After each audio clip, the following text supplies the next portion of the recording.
गोर लगै छी अपने सबके मिथिला संस्कार पर स्वागत करै छी।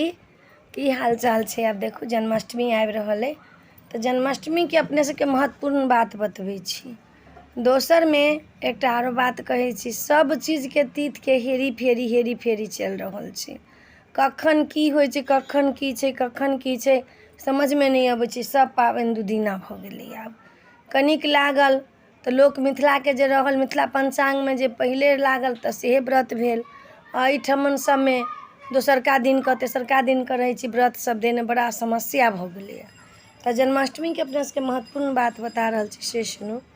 जे व्रत करै छै जन्माष्टमी उपास, जन्म उपास भगवान के एक दिन पहिले होइ छै। उत्सव उपास जे छै से जे दिन मेला ठेला रहल तै दिन उत्सव भेल। जन्म जहन भगवान के होइ छै, जन्म के जे उपास करै छै तो निराहार लोक उपास कयलक। निराहार उपास कऽ कऽ जखन भगवान के जन्म भऽ गेल तखन लोक फलाहार कयलक। किया निराहार उपास करै छै तऽ भगवान पेट में रहै छथिन तऽ पानि तानि जे पीबै छै भक्त सब तऽ हुनका कष्ट होइ छनि। ओ पेट में की रहथिन, ओ तऽ अवतार लै छथिन। ओहिना दुनिया के देखाबऽ के लेल, लीला करऽ के लेल ओ देखबै छथिन जे हम जन्म लै छी। ओ तऽ अवतार लै छथिन। ओ तऽ कतेक के जन्म दै छथिन आ कतेक के मृत्यु होइ छनि। ओ तऽ अवतार लै छथिन अपने। अवतार लऽ कऽ आ तखन दुनिया के देखबै छथिन जे हम जन्म लेलहुँ हँ। तऽ भगवान के जन्म के जे उपास करैया ओकरा बड्ड फल भेटैया। कुमार लड़की सब जे उपास करैया तऽ कहै छै कृष्ण भगवान सन के बर भेटत, कृष्ण सन के बर भेटत, बेटा बेटी होत कृष्ण सन के। एहि व्रत के जे छै अपना सबके से बहुत महत्वपूर्ण बात। साउन में जे छलनि से भोला बाबा के दिन छलनि हँ। भोलेनाथ छलखिन हँ उठेने। एकर बाद में अहाँ के साउन के बाद जे छनि से कृष्ण भगवान के दिन छनि भादव में। कृष्ण भगवान अपन जे भार कार छै से सम्हारथिन। तकर बाद गणेश जी के भार कार सम्हारऽ के टाइम छनि। पितृ के भार कार सम्हारऽ के टाइम छनि। 4 महीना में सबके समय अबै छनि, सबके विष्णु भगवान दिन दै छथिन।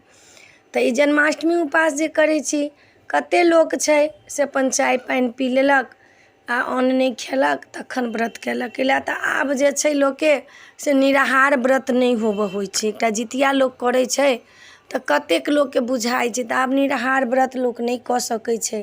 ताहि दिन के लोक छलिए निराहार व्रत करै छलिए, हरिवासल करै छलिए। ताहि दिन वाला लोक के तऽ बाते छोड़ू, धर्म के लेस छलनि हुनका सबके। आब नहीं ओहन खान छै, नहीं ओहन पान छै, नहीं ओहन दही छै, नहीं ओहन दूध छै।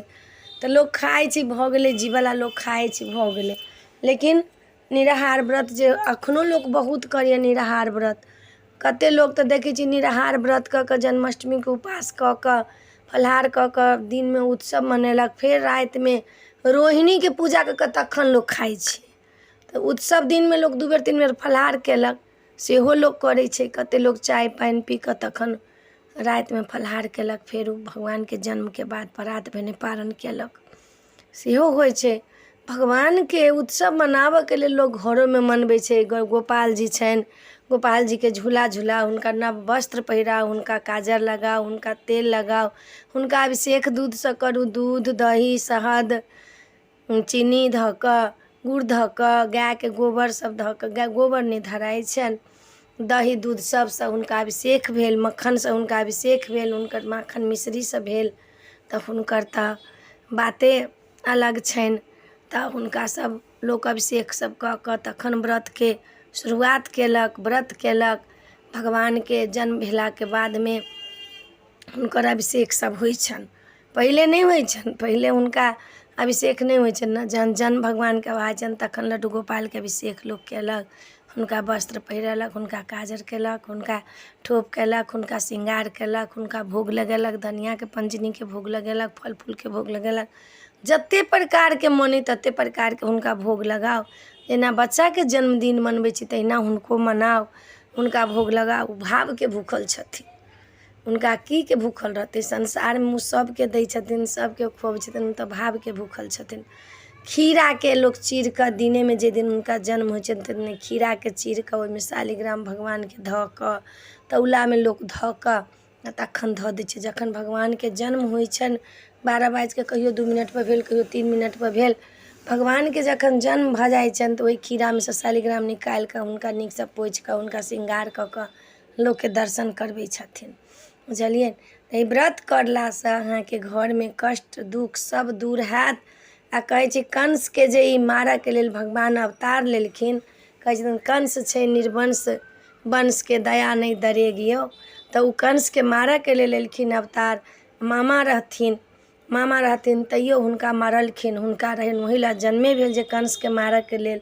आ कंसोके लिखल रहनि जे भगवानके हाथे हुनका मुक्ति प्राप्त हेतनि, तऽ ताहि दुआरे ओतेक अताताई जकाँ जे करथिन से ओहि लए।